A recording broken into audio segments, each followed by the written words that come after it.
Boa noite, começa agora o Rede TV News. Olá, boa noite. Instituto Butantan diz que não há justificativa para a Agência de Vigilância Sanitária suspender os testes da Coronavac. Segundo a polícia, um dos voluntários na pesquisa morreu, mas a causa foi suicídio. A Anvisa disse que não recebeu a informação. E você vai ver também. Homem que fugiu depois de atropelar e matar uma ciclista em São Paulo se apresenta à polícia. Em Pernambuco, alunos do ensino fundamental das escolas particulares começam a voltar às aulas. A causa da morte de um voluntário que participava dos testes da Coronavac foi suicídio, segundo a Polícia Paulista. A morte dele fez com que a Anvisa suspendesse ontem as pesquisas da vacina no Instituto Butantan. Essa medida provocou hoje uma forte reação do Comitê de Contingência da Covid-19 do Estado de São Paulo. Dimas Covas, diretor do Instituto Butantan, e o secretário de Saúde do Estado, Jean Gorenstein, criticaram a decisão da Anvisa, que alegou um evento adverso grave para justificar a paralisação dos estudos clínicos da fase 3 da Coronavac. Causa surpresa, causa insegurança, causa, no nosso caso aqui do Butantan, até indignação. Mesmo sem revelar os reais motivos da paralisação do estudo por questões éticas, o comitê afirmou ser impossível relacionar o evento adverso grave aos efeitos da vacina. Nesse caso, nós tivemos um evento externo que colaborou para ser e haver a notificação ao órgão regulador. Tranquilizo a todos os voluntários que estão em curso da fase clínica que esta vacina é segura. O Comitê de Contingência explicou que não é possível afirmar se o voluntário usou a vacina ou placebo. Se fosse o medicamento, os sintomas apareceriam em até uma semana. O tempo entre a tomada da suposta vacina, que pode ser um placebo, e o evento, ele não foi maior do que 1 dia, 2 dias. Ele foi maior do que 1 semana, ele foi maior do que 2 semanas, ele foi maior do que 3 semanas. Logo depois veio a confirmação. A causa da morte do voluntário de 32 anos foi suicídio consumado, como registrado em boletim de ocorrência na Zona Oeste de São Paulo, no dia 29 de outubro.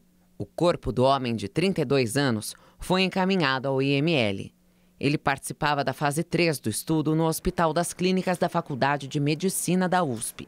Do ponto de vista clínico, né, do caso, e nós não podemos dar detalhe, infelizmente, é impossível que haja relacionamento desse evento com a vacina. Segundo o diretor do Instituto Butantan, todos os esclarecimentos à Anvisa foram reenviados e a expectativa agora é que os testes sejam retomados o mais rápido possível. Nós aguardamos que esse estudo seja retomado o mais breve possível com os esclarecimentos necessários.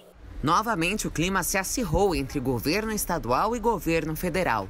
Ontem à noite, o presidente Jair Bolsonaro, ao responder a uma seguidora na rede social, afirmou no texto que a vacina jamais poderia ser obrigatória e que ganhou mais uma, em referência ao governador de São Paulo, João Dória.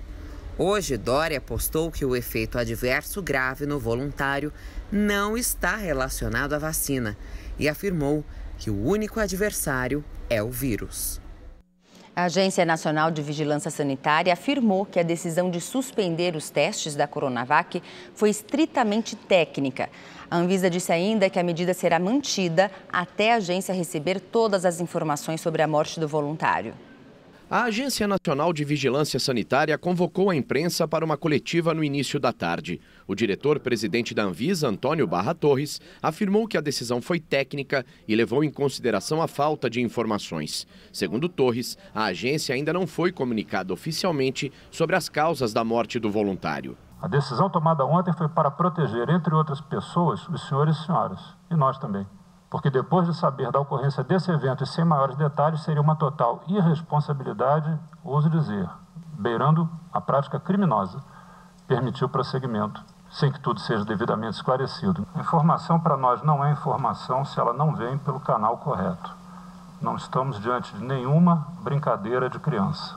O presidente da Anvisa também rebateu as críticas de que a agência teria preferência por algum laboratório que desenvolve vacina contra a Covid-19. A Anvisa não é parceira de nenhum desenvolvedor, de nenhum laboratório, de nenhum instituto, de ninguém do setor regulado. O corpo técnico da Agência Nacional de Vigilância Sanitária esclareceu que a decisão de ontem suspende apenas a aplicação da Coronavac em voluntários. Todos os outros procedimentos relacionados ao desenvolvimento do imunizante continuam liberados. Ainda não há um prazo para a retomada dos testes em humanos no Brasil da vacina chinesa. A nossa posição vai ser alterada quando tivermos a confiança. Primeiro, tivermos acesso a todos os dados brutos, todos os dados necessários e também temos a questão do comitê independente. Então, precisamos dessas informações para tomarmos uma decisão. E o ministro do Supremo Tribunal Federal, Ricardo Lewandowski, deu prazo de 48 horas para que a Anvisa preste esclarecimentos sobre os critérios usados nos estudos e testes sobre a Coronavac. Na decisão, Lewandowski disse que levou em consideração o interesse público. O ministro é o relator de duas ações que questionam falas do presidente Jair Bolsonaro sobre a vacinação contra a Covid-19 no Brasil. É estável o quadro de saúde do ex-governador do Rio de Janeiro, Luiz Fernando Pezão. Ele está internado em um hospital particular na zona oeste da cidade, onde foi diagnosticado com Covid-19. Pezão deu entrada na unidade na madrugada do último domingo com falta de ar. De acordo com a direção do hospital, ele está em um leito não intensivo, apresentou melhora no resultado dos exames, mas ainda não há previsão de alta. O ex-governador cumpre prisão domiciliar desde dezembro do ano passado no município de Piraí, que fica no interior do estado do Rio. Em Pernambuco, alunos do ensino fundamental da rede privada retornaram às aulas presenciais hoje. Ainda não há previsão da volta presencial do ensino público. Nesta escola particular, na zona sul do Recife, 5 turmas do 8º e 9º ano do ensino fundamental retornaram às aulas presenciais hoje. A capacidade máxima da sala era de 34 alunos antes da pandemia. Com a adoção do protocolo de segurança, agora são permitidos 17 estudantes. O diretor explica que as aulas remotas continuam. Estamos deixando a família muito à vontade de mandar seus filhos ou não. Hoje eu fiz questão de entrar nas salas, conversar com eles, que eles se sintam à vontade. Mas as aulas vão continuar híbridas, né, de forma simultânea, para que a gente consiga atingir a todos a questão do seu conhecimento, para a gente conseguir fechar esse ano da forma mais tranquila possível. Para João, o retorno foi bem tranquilo. Essa segunda onda que estavam falando deu um pouquinho de receio para o meu pai. Minha mãe não estava muito porque também estava meio cansada de ficar dentro de casa, né? Mas agora estão mais tranquilos, até por causa do protocolo de segurança da própria escola. Para esta última etapa do plano de convivência com a Covid-19, o governo do estado estabeleceu um cronograma que vai até o dia 24 de novembro, com a volta do ensino infantil. Este retorno ocorrerá apenas para as instituições privadas. A Secretaria Estadual de Educação ainda estuda como fará a retomada das escolas públicas. Segundo o cronograma, no próximo dia 17 podem voltar os alunos do 1º ao 5º ano do ensino fundamental de instituições privadas. No dia 24 de novembro, retornam os alunos da educação infantil. O motorista que atropelou e matou uma ciclista em São Paulo no último domingo se apresentou à polícia, mas acabou sendo liberado no final da tarde. Quem tem as informações para a gente ao vivo é o repórter Guilherme Lopes, né? Boa noite, Guilherme. Difícil de entender, né? Mas a gente quer saber por que ele foi liberado. Olá, Gabriela, Mauro. Boa noite a vocês, a todos ligados com a gente. A Polícia Civil pediu a prisão preventiva do suspeito, que ainda não foi decretada pela Justiça.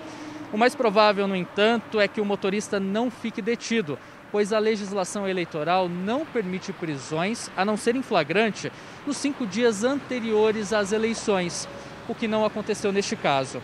Ele prestou o depoimento e saiu da delegacia sem falar com a imprensa e sob protesto. Segundo os investigadores, José Maria teria deixado de prestar socorro à vítima e fugido do local. Ele passou mais de 48 horas foragido até se entregar nesta tarde na companhia de advogados. É o que você vai ver na reportagem de Ranieri Zoccoli. O motorista José Maria da Costa Júnior, suspeito de atropelar e matar a ciclista Marina Keuler Racorte, de 28 anos, se apresentou à polícia acompanhado de advogados. O carro que ele dirigia foi encontrado hoje em um estacionamento particular no centro de São Paulo e levado para a delegacia. Ficou completamente abalado, se desesperou e foi embora. Ele foi indiciado, tem todo um procedimento de indiciamento. Marina morreu na madrugada do último domingo após ser atropelada em uma avenida da zona oeste da capital paulista. Segundo o boletim de ocorrência, José Maria fugiu do local sem prestar socorro à ciclista. Uma policial que estava de folga viu o atropelamento, anotou a placa do veículo e chamou o socorro. Eu ajudei eles os dois na manobra cardíaca para tentar ajudar realmente a Marina. Só que infelizmente ela já estava em possível óbito aí, né? A vítima chegou a ser socorrida, mas morreu aqui mesmo, no local do acidente. Esse crime foi registrado como homicídio culposo e também fuga do local do acidente no 4º Distrito Policial de Pinheiros. A informação da testemunha ajudou na identificação do motorista. Com a placa do carro, os investigadores chegaram ao antigo dono do veículo, que comprovou ter feito a venda em 2017 e passou os dados de José Maria, de 33 anos. A morte de Marina Racorte causou comoção entre os ciclistas paulistanos. Ela era cicloativista e tinha bicicleta como principal meio de locomoção. Marina também era pesquisadora de mobilidade urbana, atuou no Conselho Municipal de Transporte e Trânsito, foi coordenadora da Ciclocidade, a Associação de Ciclistas Urbanos de São Paulo. A gente entende que quem está abalado é o lado de cá, são as pessoas que têm carinho e amor pela Marina, são os ativistas pelo qual ela era parceira e companheira, né, de toda dessa luta pela mobilidade mais humana, por uma cidade mais urbana. E a gente vê nos traços, principalmente na fala do advogado, que ele não tem nenhuma vontade de arrependimento. O que me estranha muito é ele ainda está sendo investigado por homicídio culposo. Só que quando a pessoa evade o local, ela tem sim intenção de matar. Fernando Inácio, herdeiro do contraventor Castor de Andrade, foi executado hoje no Rio de Janeiro. A polícia investiga se o crime tem ligação com uma disputa na família que já dura 2 décadas. O crime aconteceu no início da tarde em um heliporto no Recreio, zona oeste do Rio de Janeiro. Fernando Inácio havia acabado de desembarcar do helicóptero.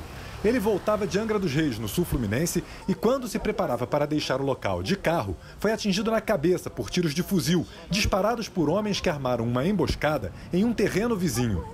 Policiais da Delegacia de Homicídios estiveram no local para fazer uma perícia ao redor da propriedade. A irmã do contraventor se desesperou ao chegar ao local. A polícia investiga se o crime tem ligação com uma disputa que já dura mais de 20 anos. Fernando era genro de Castor de Andrade e disputava com Rogério Andrade, que é sobrinho do bicheiro, o espólio do contraventor. Castor de Andrade morreu em 1997, vítima de infarto. Ele construiu um império do jogo do bicho nos anos 70 e 80 e havia escolhido Rogério como herdeiro dos negócios da família. Mas o outro filho de Castor, Paulinho Andrade, não aceitou a escolha e iniciou a guerra pelo controle do jogo e da exploração de máquinas caça-níqueis. Ele foi morto em 1998 na Barra da Tijuca. Rogério é o principal suspeito do crime. Desde então, Fernando Inácio assumiu o lugar de Paulinho em um confronto violento que ocasionou centenas de mortes. Uma delas em 2010, do próprio filho de Rogério Andrade, em um atentado à bomba na Barra da Tijuca. Diogo Andrade e um segurança morreram na explosão. Rogério ficou ferido e só sobreviveu porque, ao deixar o filho dirigir, ocupou o banco do carona. No Rio de Janeiro, um homem foi preso em uma operação da Polícia Federal contra a comercialização de dinheiro falso. Os agentes da Polícia Federal foram recebidos a tiros quando chegaram a um prédio próximo a uma comunidade na Penha, zona norte do Rio, para cumprir mandados de busca e apreensão contra uma organização criminosa que vendia notas falsas na internet. Um suspeito foi preso em flagrante. As investigações, que começaram há cerca de 9 meses, apontam que o grupo se aproveitou da pandemia de Covid-19 para cometer fraudes no auxílio emergencial e no FGTS. Os suspeitos também falsificavam documentos, diplomas e cartões de crédito. Na ação, os policiais apreenderam um computador, celulares, dinheiro, documentos, máquinas e cartões de crédito falsos. O preso, que não teve identidade divulgada, pode responder por estelionato qualificado, moeda falsa e associação criminosa. O chefe da segurança do Hospital Federal de Bom Sucesso, no Rio de Janeiro, e o funcionário terceirizado que viu os primeiros sinais do fogo que atingiu a unidade prestaram depoimento hoje à Polícia Federal. Amanhã, mais 2 testemunhas serão ouvidas pela PF. O incêndio no Hospital de Bom Sucesso, há 2 semanas, começou no subsolo e se alastrou para o almoxarifado. 15 pessoas morreram. A Polícia Federal investiga as causas do incêndio e informou que o escoramento do prédio já foi concluído e os peritos puderam dar início aos trabalhos. Ganhar um carro zero ou uma viagem inesquecível investindo apenas 75 centavos por dia é possível. É só participar do Festival de Prêmios Realizando Sonhos. Assinando o Rede TV Plus, você pode ganhar prêmios. De segunda a sexta, dentro do A Tarde é Sua e do Alerta Nacional, serão sorteados notebooks. Aos sábados, no Mega Senha, uma viagem no valor de R$8.000. Todo domingo no Encrenca sai um HB20 zerinho. No dia 24 de dezembro, você pode levar uma BMW para sua garagem. E no dia 31, também em dezembro, sai uma viagem no valor de R$15.000. No final da promoção, você pode ser o grande ganhador de uma Mercedes C180. Então, se você já é assinante, continue investindo. E caso ainda não seja, acesse agora redetvplus.com.br ou aponte a câmera do seu celular para o QR Code aqui na tela. Tá na hora de realizar os seus sonhos, aqui no Festival de Prêmios da Rede TV. Eleições municipais. Entre os maiores desafios que o futuro prefeito de Belo Horizonte terá pela frente estão 2 antigos problemas de mobilidade urbana: a ampliação do metrô, prometida há 20 anos, e a revitalização do anel rodoviário.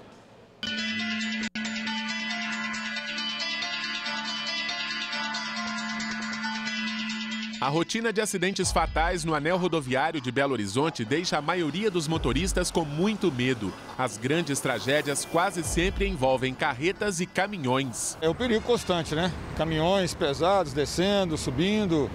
É um trânsito intenso no dia a dia. Muitos acidentes no decorrer desses anos aí aqui no anel rodoviário. Os pedestres também reclamam. Os atropelamentos aqui são frequentes. Não tem como se sentir segura, porque aqui você tem que encontrar uma brecha para conseguir atravessar. Construído na década de 50, o anel rodoviário faz a interligação entre as BRs 040 e 381 e dá acesso a vários bairros da capital mineira. Mas, com o tempo, o aumento do número de veículos deixou a via sobrecarregada. E a cada eleição, a necessidade de revitalização volta a ser discutida. Outro grande problema de mobilidade urbana apontado pela população aqui de Belo Horizonte é o metrô, que tem apenas 28 quilômetros de extensão e 19 estações. As promessas de ampliação começaram há 20 anos. Inaugurada há 34 anos, a única linha do metrô atende cerca de 215 mil passageiros por dia. Já os ônibus transportam 1,5 milhão de pessoas. Antigamente a gente andava até lá no Barreiro a pé.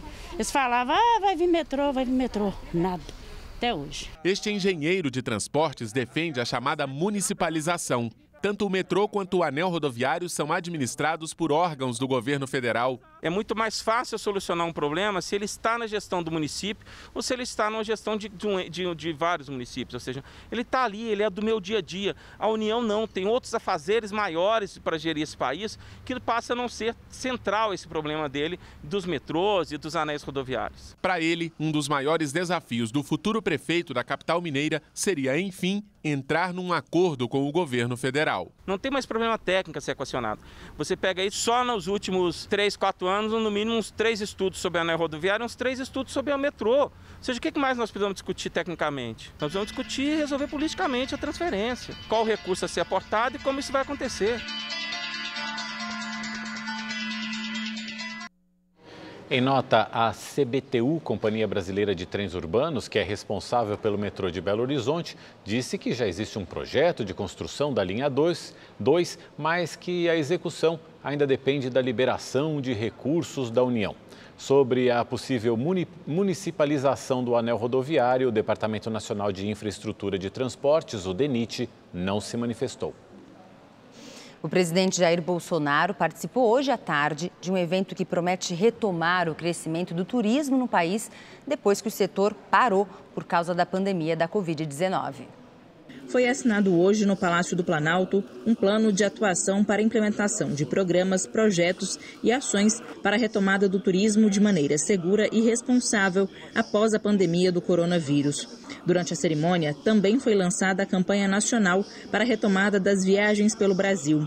As ações anunciadas vão desde a preservação de empresas de turismo e empregos, com concessão de linhas de crédito, até a realização de obras de melhoria da infraestrutura dos destinos turísticos. De acordo com o ministro do Turismo, Marcelo Álvaro Antônio, o evento serve para consolidar os projetos que visam o crescimento do setor após uma queda de faturamento. Em 2019, presidente, foi um ano muito próspero do turismo.